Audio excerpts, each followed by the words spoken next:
Bretagne 5, écoutez la Bretagne. Il est 8h31. Bretagne 5 matin, l'invité politique.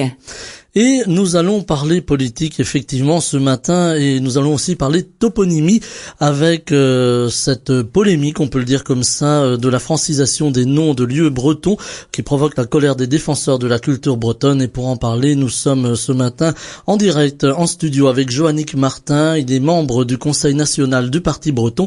Il est notre invité. Bonjour. Bonjour Stéphane. Alors merci Joannick Martin d'être venu jusqu'à nos studios ce matin pour parler toponymie. Qu'est-ce qu'on entend par toponymie finalement ? Alors la toponymie, c'est tout ce qui est marqueur de territoire, les villages, tout ce qui révèle d'une histoire passée sur un lieu en fait, les noms qu'ont donné les personnes qui habitaient sur ces lieux avant, qui ont vécu des choses, voilà. Et puis il y a aussi des marqueurs qui sont liés à la géographie, des noms de vents, des noms de fleuves, des noms de rivières, mais tout ça, c'est en lien avec le territoire. Ce lien avec le territoire, jusque-là, il était peu ou prou respecté. Au fil du temps, on avait gardé les noms de lieux, les noms de personnes, les noms de lieux-dits. Et puis alors, le bas blesse, puisque la Poste décide, par exemple, de demander que l'on débaptise des noms de rues pour ne pas les garder en breton comme elles étaient jusqu'à présent, mais en français. Ça vous plaît pas ? Alors là-dessus, la Poste, les élus, c'est un peu flou. Chacun se renvoie la balle. Ce qui est sûr, c'est que progressivement, on a un remplacement de ces noms de lieux qui étaient en breton ou qui étaient en lien avec la culture bretonne, l'histoire bretonne. Ils sont progressivement remplacés par des noms qui sont un petit peu hors sol, qui essayent de faire vitrine peut-être pour attirer des nouveaux habitants.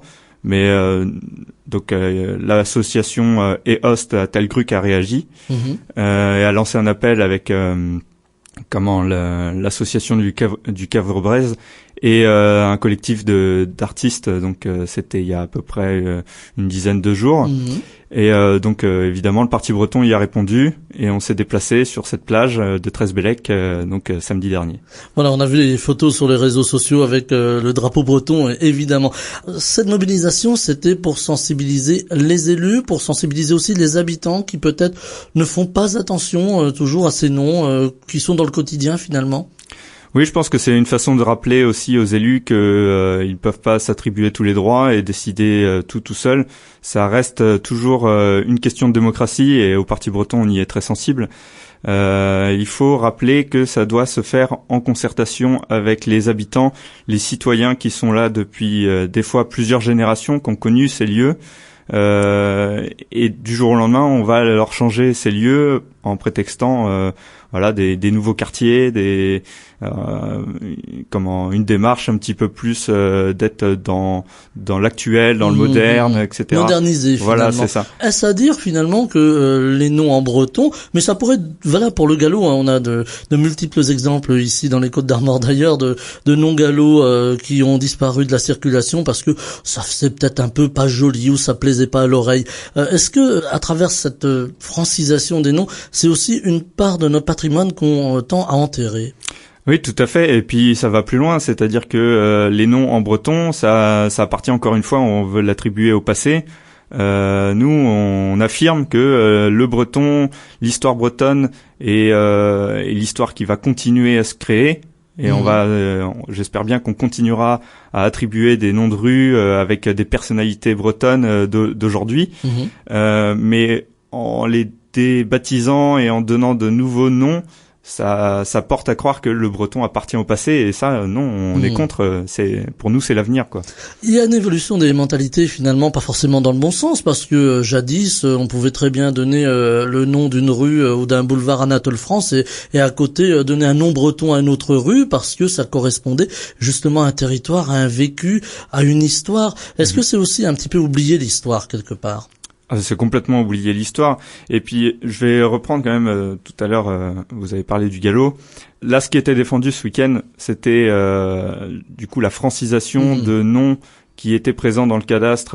Donc, ils ont retrouvé les noms dans le cadastre en breton. Et c'est des noms qui sont dits des fois par le bouche à oreille aussi. C'est une forme de transmission. Transmission orale de ces deux langues que sont le gallo et le breton, finalement.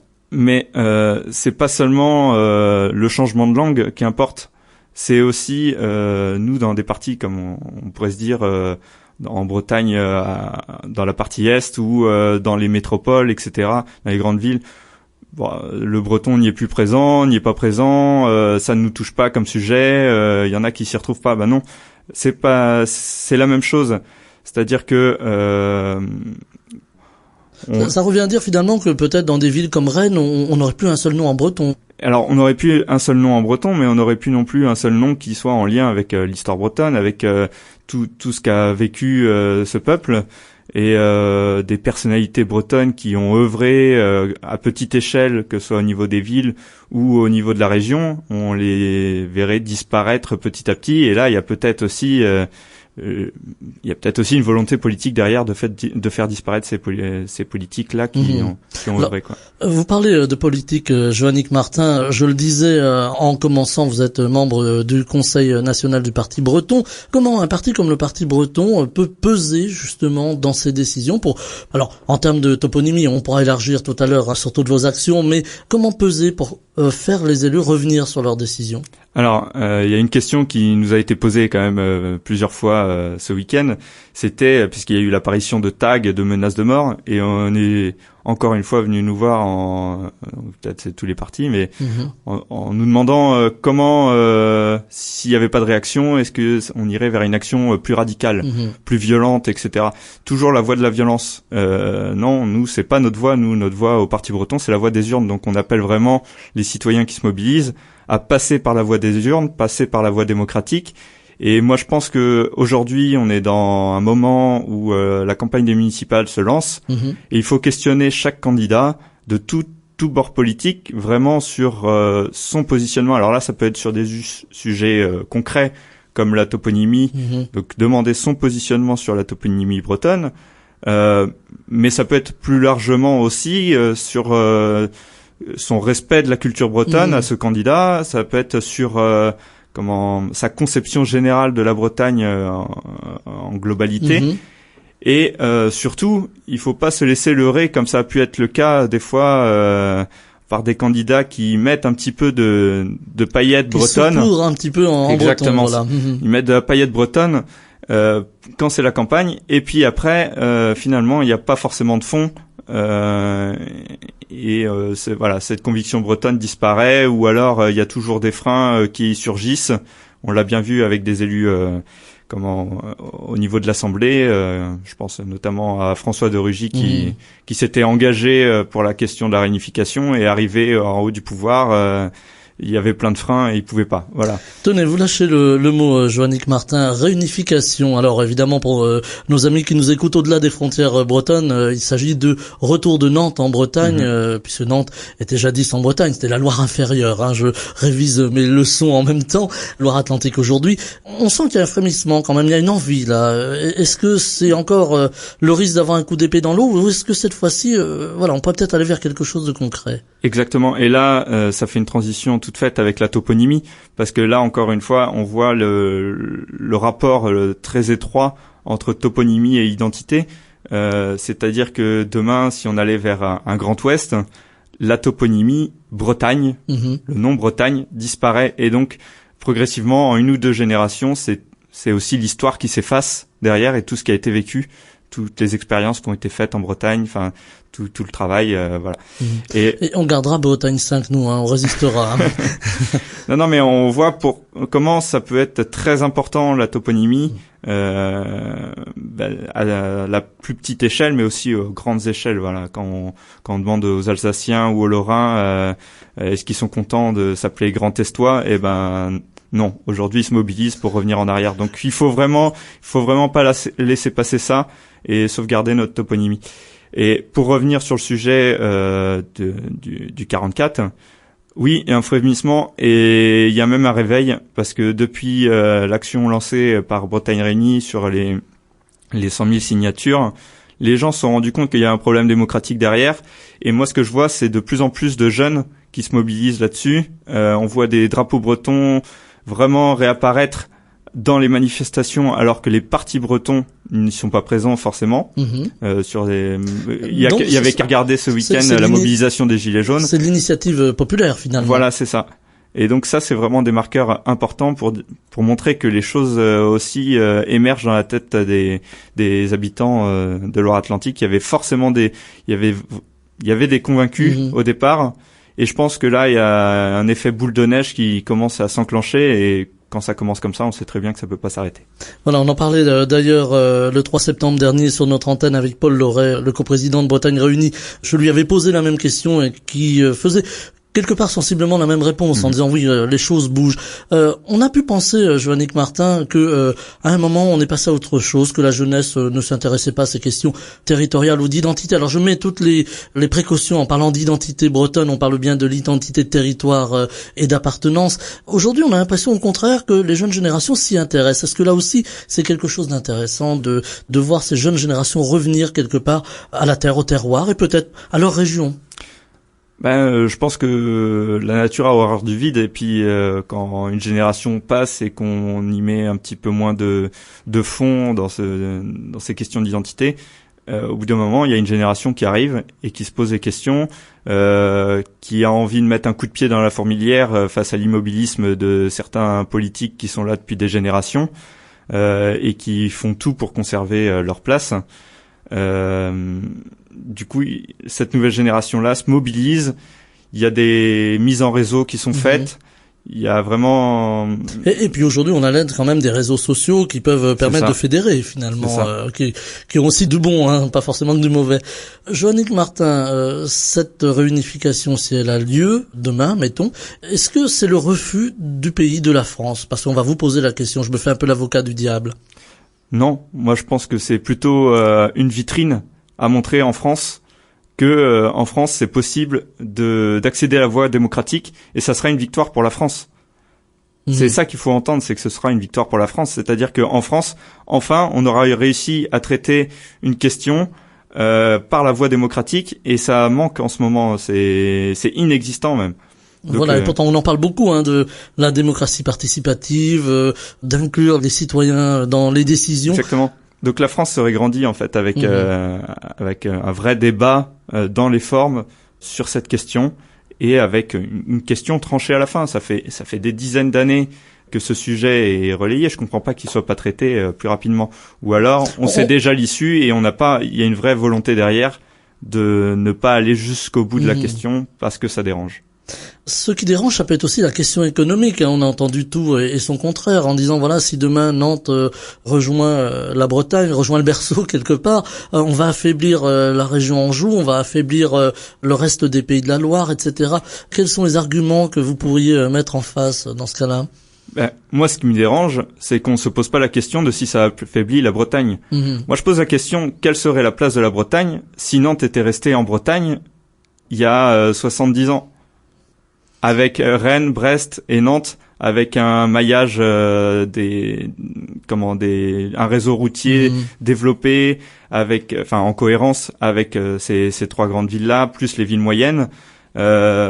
Aujourd'hui, on mettrait peut-être pas plus de temps à aller à Nantes qu'à aller à Paris, par exemple, en train. Par contre, se posera la question quand même de Brest, qui va se retrouver un peu excentré si les pôles de décision étaient à Nantes. Et puis d'abord, Nantes ou Rennes pour la capitale? Il y a cette question aussi. Non, c'est une question qui se pose pas. Je pense que après, c'est à voir avec les attributions.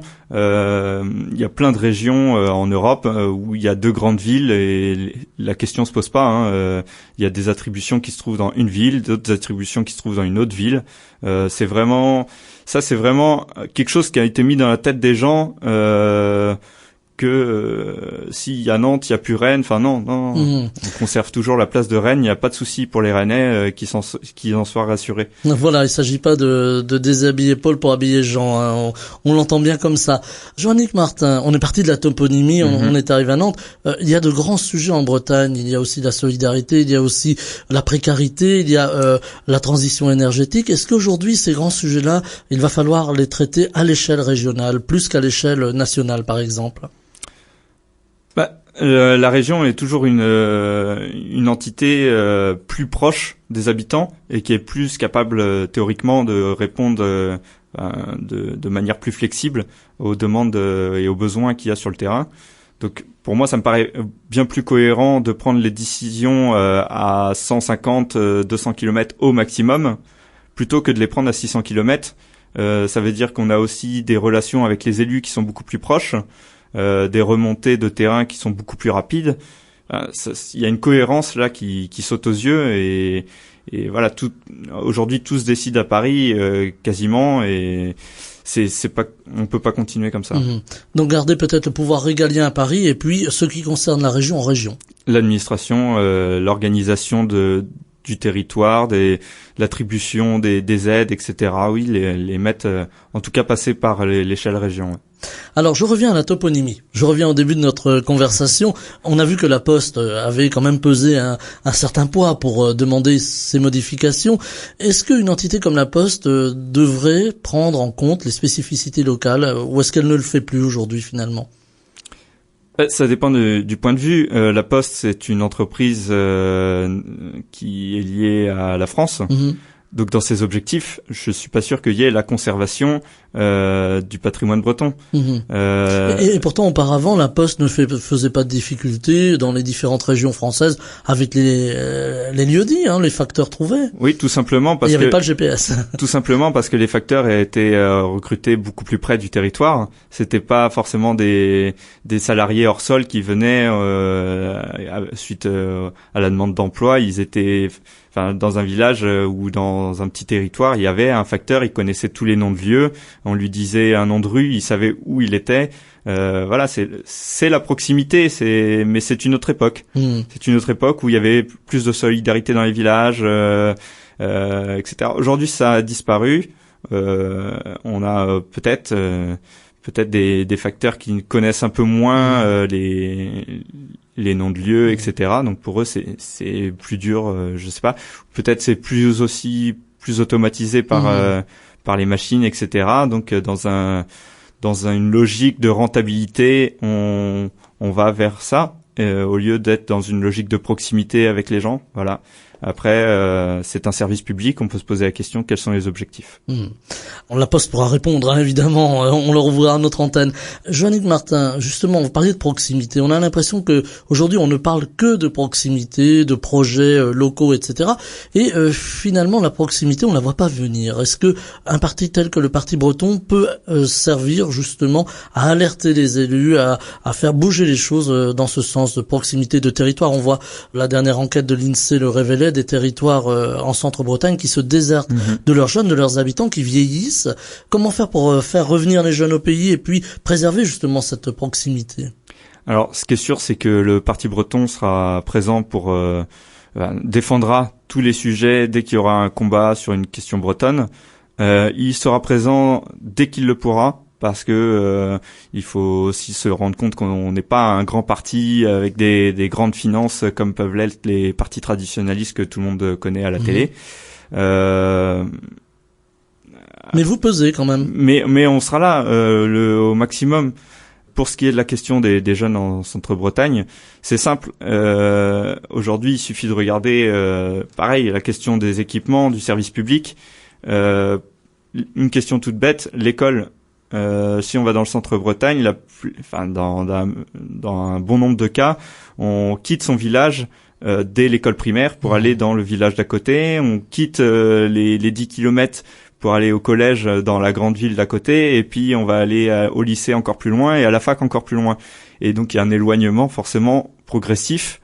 Et donc une forme de déracinement quelque part. En fait, la seule attache qu'il va y avoir pour ces jeunes, c'est un petit peu le soir, et encore s'ils sont pas en internat, et le week-end, mais leur temps passé sur le territoire est très très court finalement. Donc il faut des choses, des services qui restent sur le territoire. Il faut des choses qui attachent les jeunes à ce territoire pour leur donner envie de s'engager sur ce territoire. Forcément, s'ils ne connaissent pas l'histoire de ce lieu, pourquoi c'est important de le défendre, ils vont pas avoir envie de s'engager là. Qu'est-ce qu'ils vont faire? Ils vont aller là où il y a l'emploi, là où il y a la rémunération. Ils vont aller soit dans les grandes villes, soit à Paris. Peut-être créer, justement, alors on parlait des infrastructures, on parle souvent de la fibre sur cette antenne qui n'est pas présente partout. Ça peut être aussi un facteur de développement sur les territoires ruraux où les gens travaillent beaucoup chez eux aujourd'hui finalement. Oui, la fibre, mais aussi avec des des infrastructures qui sont mises, qui va aller se mettre dans un coin où il faut plus d'une heure pour faire quelques kilomètres. Il faut aussi avoir de quoi se déplacer, donc en train, en voiture, mais pas que pour aller vers Paris. C'est voilà, dans le territoire. Il y a d'autres lui-même. liaisons. Il y a d'autres liaisons. Voilà, si on veut développer Loudéac, aujourd'hui, tout est en train de se développer vers Rennes, donc vers Paris dans le même axe. Pourtant, il y a toujours des liaisons à faire entre Saint-Brieuc et Vannes, par exemple, et qui sont toujours très compliquées à faire aujourd'hui. La ligne de chemin de fer existe toujours. On en parle. C'est devenu un serpent de mer cette ligne. Donc voilà. C'est aussi ces infrastructures là qu'il faut remettre aujourd'hui en place, réinvestir dedans, et ça ne se fera que s'il y a les moyens au niveau de la région, parce que au niveau de la capitale française, on n'a pas forcément le même point de vue, quoi. Deux points de vue différents, mais le territoire à privilégier. On l'aura entendu, Joannick Martin. Un dernier mot. Il est déjà 8h53 avant que l'on se quitte. Vous présentez des maires pour les municipales de 2020? Alors on présentera pas de maire. Je ne pense pas qu'on soit en capacité de rassembler autant de noms on a un maillage sur toute la Bretagne. On n'a pas un lieu où tout d'un coup on aurait 50 personnes qui seraient dans le parti, ça non. Par contre, on sera présent autant de fois qu'on le peut pour défendre vraiment avec conviction sur des listes la question bretonne, toutes ces petites questions de quotidien. Et on n'ira pas sur des listes où voilà, c'est juste un effet paillette, justement, un effet vitrine pour donner un petit côté Brézou justement à la liste. Non, il faut qu'il y ait un réel engagement des candidats derrière. Voilà, le message est passé. Joannick Martin, on va devoir se quitter. Merci d'être venu en direct ce matin jusqu'à nous dans les studios de Bretagne 5. Je rappelle que vous êtes membre du Conseil national du Parti breton.